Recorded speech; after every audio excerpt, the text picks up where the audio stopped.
तो पिलाने यही वीडियो आज आम तुम जीवविज्ञान तृतीय अध्याय जहाँकि हूँ परिवहन और संचालन से विषय 50टी एमसीक्यू गुड़ी को आलोचना करवा। तो ताहले चलो वीडियोटी को स्टार्ट करवा।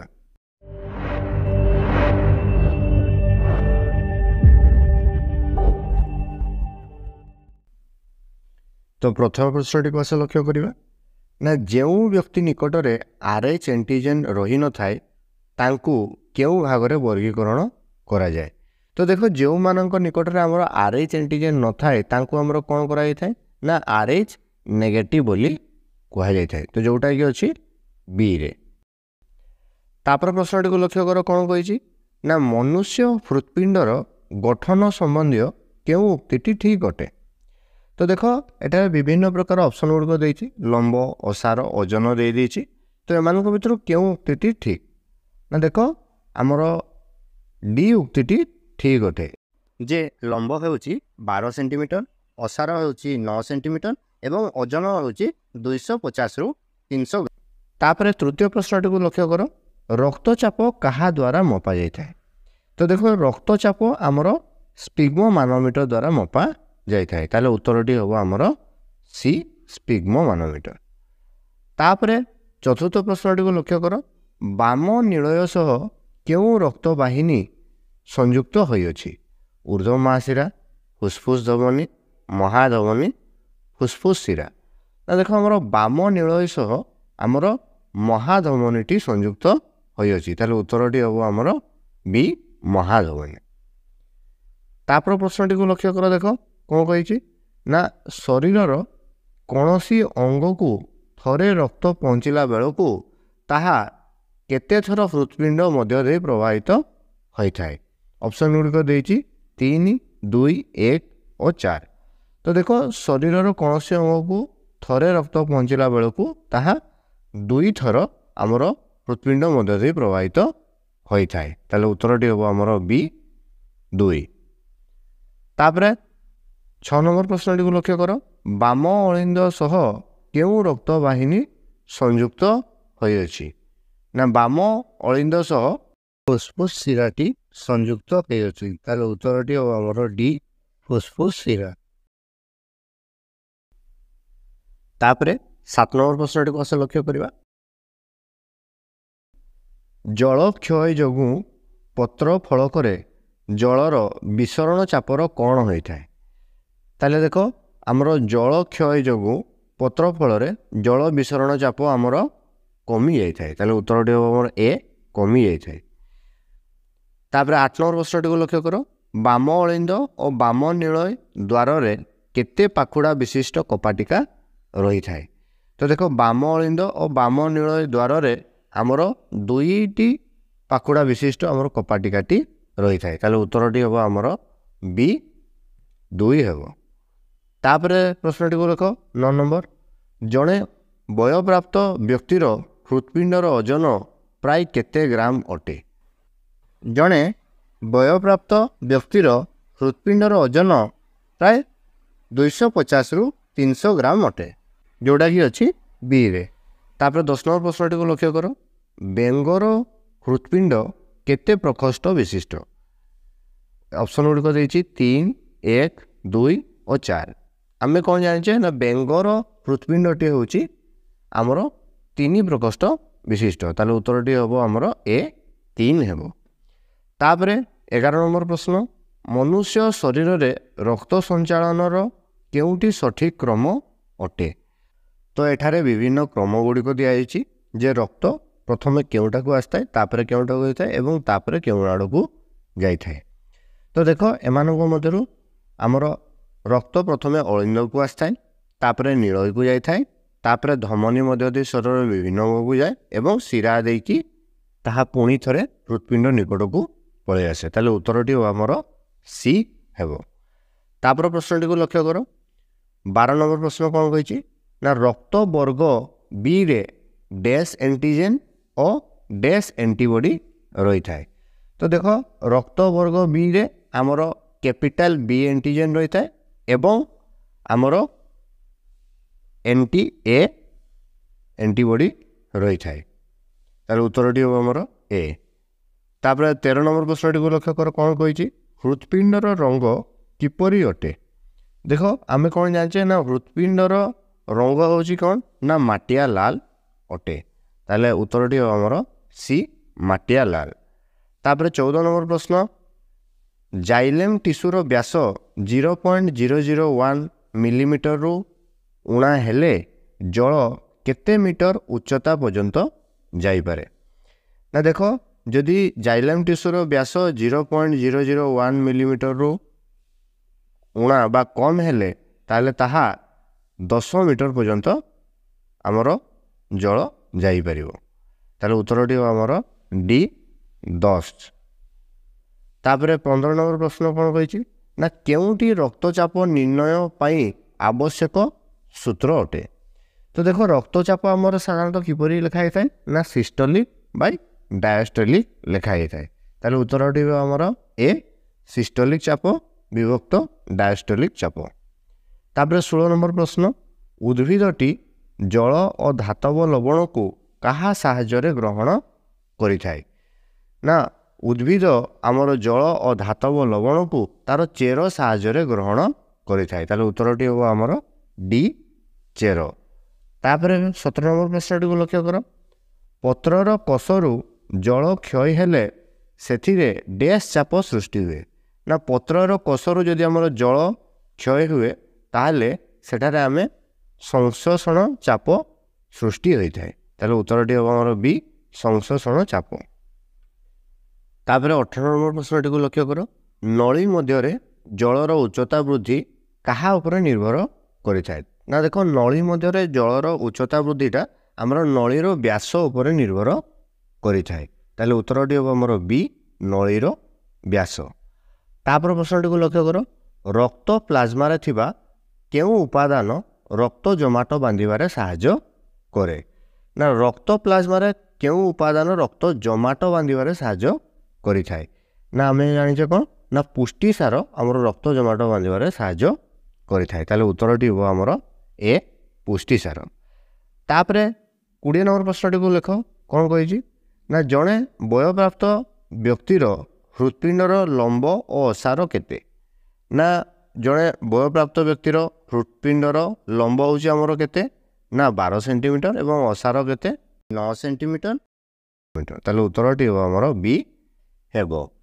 ତାପରେ 21 ନମ୍ବର ପ୍ରଶ୍ନଟିକୁ ଲକ୍ଷ୍ୟ କର, ଦେଖ କ'ଣ କହିଛି ନା ଶିରା ମଧ୍ୟରେ ରକ୍ତ କେଉଁ ଆଡ଼କୁ ଗତି କରିଥାଏ।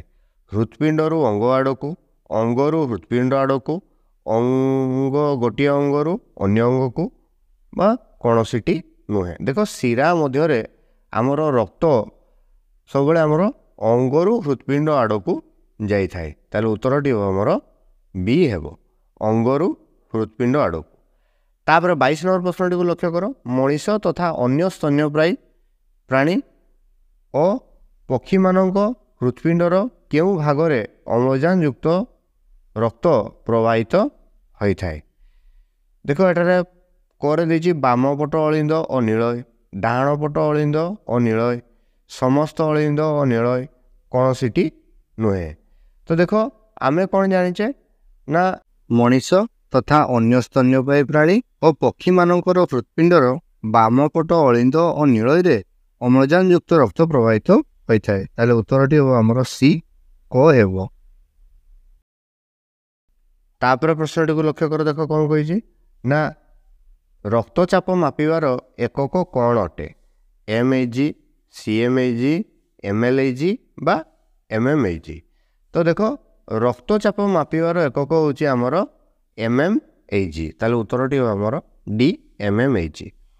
ତାପରେ ଦେଖ 24 ନମ୍ବର ପ୍ରଶ୍ନଟିକୁ ଲକ୍ଷ୍ୟ କର, କ'ଣ କହିଛି ନା ଉଦ୍ଭିଦର କାଣ୍ଡକୁ ଅଧାରୁ କାଟିଦେଲେ କ୍ଷତ ସ୍ଥାନରୁ ଜଳୀୟ ପଦାର୍ଥ ବାହାରୁଥିବାର ଲକ୍ଷ୍ୟ କରାଯାଏ।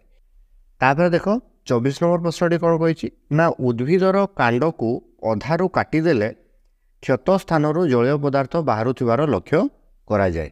ଏହା କାହା ଦ୍ୱାରା ହୋଇଥାଏ ବୋଲି ବିଶ୍ୱାସ କରାଯାଏ, କିନ୍ତୁ ପରବର୍ତ୍ତୀ ମୁହୂର୍ତ୍ତରେ ଜଣାଗଲା ଯେ ଏହାର ବିଶେଷ ଭୂମିକା ନାହିଁ କହିଲେ ଚଳେ। ତ ଦେଖ ଆମର ବିଶ୍ୱାସ କରାଯାଏ ଯେ ମୂଳଜ ଚାପ ପାଇଁ ଏହା ହୋଇଥାଏ, କିନ୍ତୁ ପରବର୍ତ୍ତୀ ମୁହୂର୍ତ୍ତରେ ଜଣାଗଲା ଯେ ଏହାର ବିଶେଷ ଭୂମିକା ନାହିଁ କହିଲେ ଚଳେ। ତାହେଲେ ଉତ୍ତରଟି ହେବ ଆମର ସି ମୂଳଜ ଚାପ। ନିମ୍ନୋକ୍ତ ମଧ୍ୟରୁ କେଉଁଟିର ପରିବହନ ନିମ୍ନ ଓ ପାର୍ଶ୍ୱ ପରିବହନରେ ବୃକ୍ଷର ବିଭିନ୍ନ ଅଂଶକୁ ପରିବାହିତ ହୋଇଥାଏ। ନା ଦେଖ, ପତ୍ରରେ ପ୍ରସ୍ତୁତ ହେଉଥିବା ଖାଦ୍ୟ ନିମ୍ନ ଓ ପାର୍ଶ୍ୱ ପରିବହନରେ ବୃକ୍ଷର ବିଭିନ୍ନ ଅଂଶକୁ ପରିବାହିତ ହୋଇଥାଏ। ତାପରେ 26 ନମ୍ବର ପ୍ରଶ୍ନଟିକୁ ଲକ୍ଷ୍ୟ କର। ଜୋକ ଲାଳରେ କ'ଣ ରହିଥାଏ? ନା ଦେଖ, ଜୋକ ଲାଳରେ ଆମର ହିରୁଡ଼ିନ୍ ରହିଥାଏ, ଯେଉଁଟାକି ହେଉଛି ବି। ତାହେଲେ ଉତ୍ତରଟି ହେବ ଆମର ବି ହିରୁଡ଼ିନ୍। ତାପରେ ଦେଖ 27 ନମ୍ବର ପ୍ରଶ୍ନଟି କ'ଣ କହିଛି? ନା ହୃତ୍ପିଣ୍ଡର କେଉଁ ପ୍ରକୋଷ୍ଠ ସହ ଆମର ଫୁସ୍ଫୁସ୍ ଧମନୀ ସଂଯୁକ୍ତ ଅଟେ? ତ ଦେଖ, ଆମର ଦକ୍ଷିଣ ନୀଳୟ ସହ ଆମର ଫୁସ୍ଫୁସ୍ ଧମନୀ ସଂଯୁକ୍ତ ହୋଇଅଛି। ତାହେଲେ ଉତ୍ତରଟି ଆମର ଡି ଦକ୍ଷିଣ ନୀଳୟ। ତାପରେ 28 ନମ୍ବର ପ୍ରଶ୍ନଟିକୁ ଲକ୍ଷ୍ୟ କର।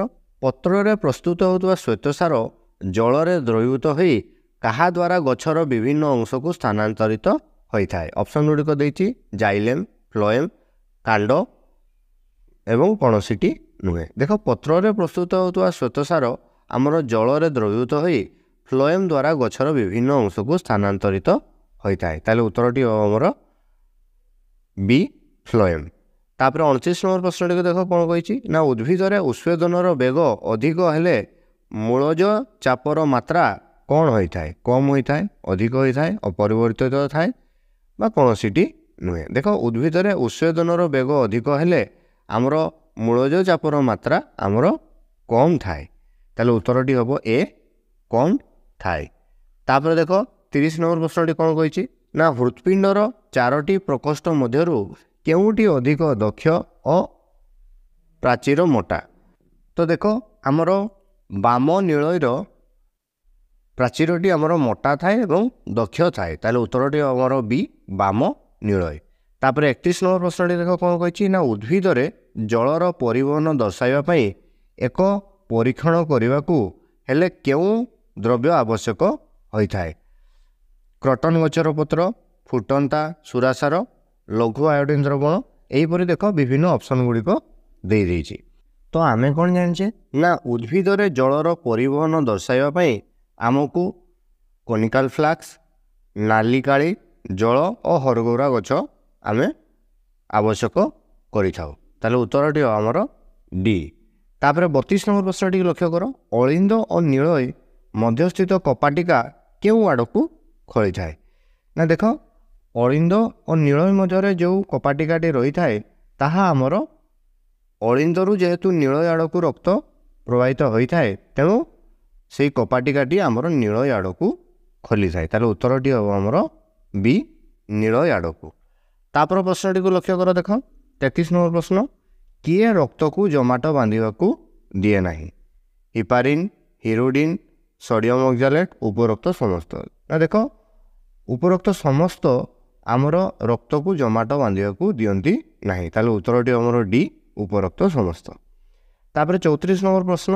ନିମ୍ନୋକ୍ତ ମଧ୍ୟରୁ କେଉଁମାନଙ୍କ ନିକଟରେ ଅମ୍ଳଜାନ ଯୁକ୍ତ ରକ୍ତ ଓ ଅମ୍ଳଜାନ ବିହୀନ ରକ୍ତର ମିଶ୍ରଣ ହୁଏ ନାହିଁ? ବେଙ୍ଗ, ମାଛ, ମଣିଷ, କୌଣସିଟି ନୁହେଁ। ନା ଦେଖ, ଆମର ମଣିଷମାନଙ୍କ ନିକଟରେ ଅମ୍ଳଜାନ ଯୁକ୍ତ ରକ୍ତ ଏବଂ ଅମ୍ଳଜାନ ବିହୀନ ରକ୍ତର ମିଶ୍ରଣ ହୁଏ ନାହିଁ। ତାହେଲେ ଉତ୍ତରଟି ଆମର ସି ମଣିଷ। ତାପରେ 35 ନମ୍ବର ପ୍ରଶ୍ନଟିକୁ ଦେଖ କ'ଣ କହିଛି? ନା ଲୋହିତ ରକ୍ତ କଣିକାର ବାହାରେ ଥିବା ପ୍ରୋଟିନ୍କୁ କ'ଣ କୁହାଯାଇଥାଏ? ନା ଲୋହିତ ରକ୍ତ କଣିକାର ବାହାରେ ଥିବା ପ୍ରୋଟିନ୍କୁ ଆମର ଏଣ୍ଟିଜେନ୍ ବୋଲି କୁହାଯାଇଥାଏ। ତାପରେ ଦେଖ 36 ନମ୍ବର ପ୍ରଶ୍ନ କ'ଣ କହିଛି? ନା ହୃତ୍ପିଣ୍ଡର ସଂକୋଚନ ଜନିତ ଚାପକୁ ଆମର କ'ଣ କୁହାଯାଇଥାଏ? ନା ସିଷ୍ଟୋଲିକ୍ ଚାପ ବୋଲି କୁହାଯାଇଥାଏ। ତାହେଲେ ଉତ୍ତରଟି ହେବ ଆମର ବି ସିଷ୍ଟୋଲିକ୍ ହେବ। ତାପରେ ଉଦ୍ଭିଦରେ ଜଳ ଓ ପୋଷକ ପଦାର୍ଥର ପରିବହନ କିପରି ହୋଇଥାଏ?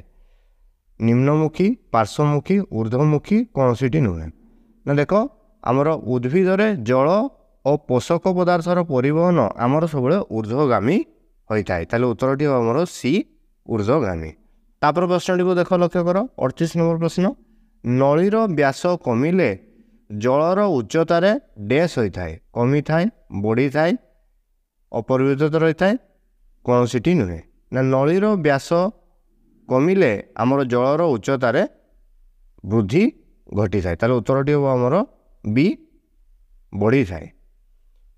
तापर देख 39 नंबर प्रश्न कौन कही ना उद्भिदर सौर रश्मिर आलोक शक्ति को रासायनिक शक्ति रे परिवर्तन करी कौन प्रस्तुत करि थाए ना पुष्टिसार श्वेतसार धातुसार स्नेहसार एमानक मध्यरु केउंटी ना देख आमर उद्भिद सौर रश्मिर आलोक शक्ति को रासायनिक शक्ति रे परिवर्तन करी आमर श्वेतसार प्रस्तुत करि थाए ताले उत्तरटी आमर बी श्वेतसार।